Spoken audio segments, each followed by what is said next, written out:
साथियों, इस वीडियो के अंदर देखिए आप सभी के लिए उत्तर प्रदेश पुलिस का जो री एग्जाम होने वाला है उसी के रिगार्डिंग मैं आपको बताने वाला हूं कि इसमें आपके जो सेंटर्स हैं, सेंटर्स के रिगार्डिंग है कि आपका जो सेंटर है वो कहाँ पे रहने वाला है। बहुत लोगों का सेंटर यहीं पे से आपके जिले में ही रहने वाला है और बहुत लोगों का सेंटर मंडल से बाहर तक चला गया है। ठीक है, तो इसी के रिगार्डिंग आपसे मैं बात करने वाला हूं। इससे पहले यदि आप चैनल पर नए हैं तो चैनल को जरूर सब्सक्राइब कर लीजिएगा यार, बेल आइकन प्रेस कर लीजिएगा, अपने दोस्तों में इस वीडियो को ज्यादा से ज्यादा शेयर करिएगा। चलिए हम स्टार्ट करते हैं उत्तर प्रदेश पुलिस के एग्जाम सेंटर के बारे में। आपको पता है कि री एग्जाम होना है और ये स्टार्ट हो गया प्रोसेस, क्योंकि पेपर लीक हो गया था। क्यों लीक हुआ था? क्योंकि जो सेंटर्स थे वो आपके गृह जनपद में ही दे दिए गए थे, यानी जो आपका डिस्ट्रिक्ट है, डिस्ट्रिक्ट के आसपास, जैसे झांसी है तो झांसी में ही, झांसी के अदर जो एरियाज हैं उसी एरिया में दे दिया गया था। इसलिए क्या होता था कि पेपर लीक की संभावना बहुत ज्यादा हो गई थी और बहुत ज्यादा पेपर लीक भी हो गया था। ठीक है, तो अब क्या किया गया है कि जब एग्जाम सेंटर चेंज हुआ है तो चेंज कैसे हुआ है, ये मंडल से बाहर चला गया है। ठीक है, यानी आपके जो सेंटर्स हैं वो मंडल से बाहर तक जा सकते हैं। मान लीजिए अगर आप झांसी के हैं तो झांसी मंडल में झांसी, जालौन और ललितपुर आता है, ये 3 डिस्ट्रिक्ट आते हैं झांसी मंडल के अंदर। तो आपका जो कोई जरूरी नहीं है कि अगर आप झांसी के हैं तो आपका सेंटर झांसी में ही जाएगा, नहीं, अगर आप झांसी के हैं तो आपका सेंटर है वो ललितपुर में जा सकता है। जैसे बरेली मंडल मान लीजिए, तो अगर आप बरेली से बिलोंग करते हैं तो कोई जरूरी नहीं है कि आपका जो बरेली है वही सेंटर बनेगा, नहीं, अगर आप बरेली से बिलोंग करते हैं तो बरेली के अंदर क्या आता है, बरेली, बदायूं, पीलीभीत, शाहजहांपुर, यानी आपका जो सेंटर है वो शाहजहांपुर जा सकता है। अगर आप सहारनपुर के हैं कोई जरूरी नहीं है, सहारनपुर का सेंटर लखनऊ में आ सकता है। ठीक है, तो आप ये समझ जाइए कि जो आपके सेंटर्स हैं वो बिल्कुल तरह से चेंज हो गए हैं, यानी जो आपके सेंटर्स हैं मंडल वाइज चेंज हो गए हैं। जैसे मान लीजिए लखनऊ है तो लखनऊ में क्या है कि लखनऊ में लखीमपुर खीरी आता है, सीतापुर, हरदोई, उन्नाव, रायबरेली, ये इतने डिस्ट्रिक्ट आते हैं। तो इसमें क्या होता है कि इसमें सारी चेंजिंग आपको देखने को मिल जाएगी, यानी आपके जो सेंटर्स हैं वो आपके आगे। हाँ, बात मैं करूं फीमेल्स की, महिलाओं की, जो देखिए फीमेल्स के लिए थोड़ी सी प्रॉब्लम क्रिएट हो सकती है। देखिए आपका सेंटर ज्यादा दूर नहीं जाएगा, लेकिन आपका भी जो सेंटर है वो थोड़ा चेंज होगा। ठीक है, आपको पता है कि जो आपका एग्जाम है वो 23 अगस्त से स्टार्ट होकर 31 अगस्त तक होगा, बट किसमें होगा, 23, 24, 25, 30 और 31, यही डेट दिया गया है। इसी डेट में आपका एग्जाम कंडक्ट कराया जाएगा।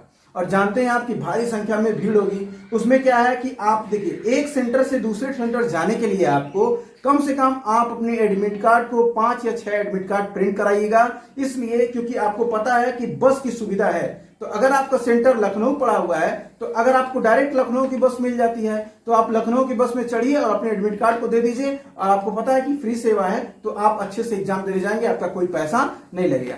मान लीजिए जिसका सेंटर गाजियाबाद चला गया, अगर आपको बस चेंज करनी है, मान लीजिए 2 बस चेंज करनी है, तो एक बस से आप जाइए लखनऊ तक, चाहे जहां तक जाइए, उस बस को पहला अपना एडमिट कार्ड दीजिए, फिर वहां से जो बस पकड़िए वहां से अपना दूसरा एडमिट कार्ड लेके जाइए, फिर उस बस वाले।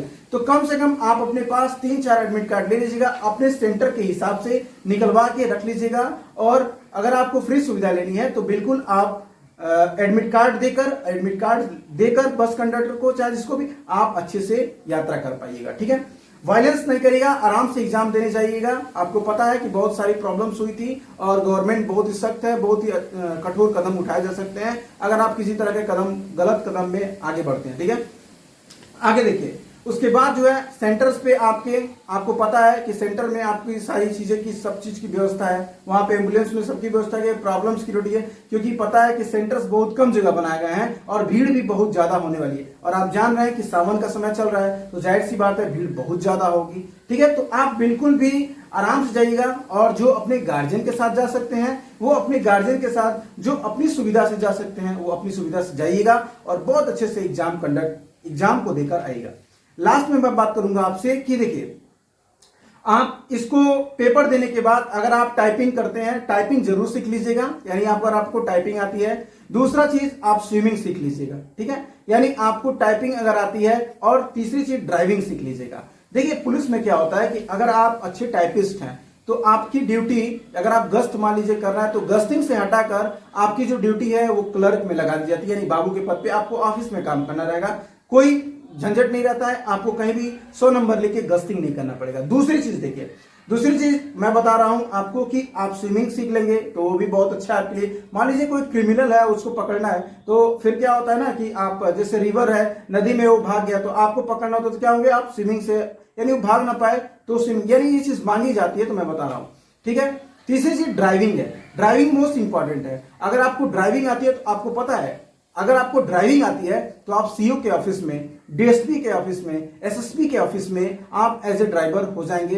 तो आप खुद सोचिए, जो बड़े अधिकारी के साथ रहेंगे, आपकी जो ड्राइविंग है अगर आपको अच्छी आती है तो आप उनके साथ आपकी ड्यूटी लगा दी जाएगी और आपको गश्तिंग नहीं मारना होगा, सिर्फ उनके साथ रहना होगा। ठीक है। तो बस यही इन्फॉर्मेशन आपको देना था कि आपका जो एग्जाम है वो बिल्कुल नजदीक आ गया है और आप अपनी तैयारी को बिल्कुल अच्छे से करिए। ज्यादा से ज्यादा इसमें प्रैक्टिस सेट लगाइए, कुछ नया मत पढ़िए, जितना आप पढ़ चुके हैं बहुत है। जिसके मार्क्स 230, यानी कम से कम प्रयास करिए 230 लाने के लिए 110 क्वेश्चन आपका सही होना चाहिए। अगर 110 क्वेश्चन आपका सही हो गया तो आपका फाइनल सिलेक्शन हो जाएगा। पिछला एनालिसिस में बता रहा हूं, पिछले एनालिसिस के बेसिस पे बता रहा हूं कि आपका सिलेक्शन श्योर हो जाएगा अगर आप 110 क्वेश्चन बिल्कुल सही करके आते हैं तो। ठीक है। और उम्मीद है आप अच्छा करके भी आएंगे। जैसा मैं बताया था आपको वीडियो में कि आप ऐसे पढ़िए, अगर आप वैसे उस चीज को फॉलो किए होंगे तो आपका नंबर और आपकी जो उत्तर प्रदेश पुलिस की जो वर्दी है वो आपके शरीर पे चढ़ने से कोई रोक नहीं पाएगा। और वास्तव में रियलिटी में बेटा बहुत ही अच्छी नौकरी है। अगर आप एक बार इसके अंदर आ जाएंगे तो फिर आपके लिए बहुत अच्छी चीज है, एंजॉयमेंट है, बहुत अच्छी चीज है। ठीक है। बहुत अच्छी नौकरी है, आप इसको एंजॉय कर पाएंगे। चलिए, वीडियो अगर आपको अच्छी तो लाइक जरूर कर दीजिएगा, अपने दोस्तों में इस वीडियो को ज्यादा से ज्यादा शेयर करिएगा। मिलता हूं नेक्स्ट वीडियो में। वीडियो देखने के लिए आप सभी का बहुत बहुत धन्यवाद।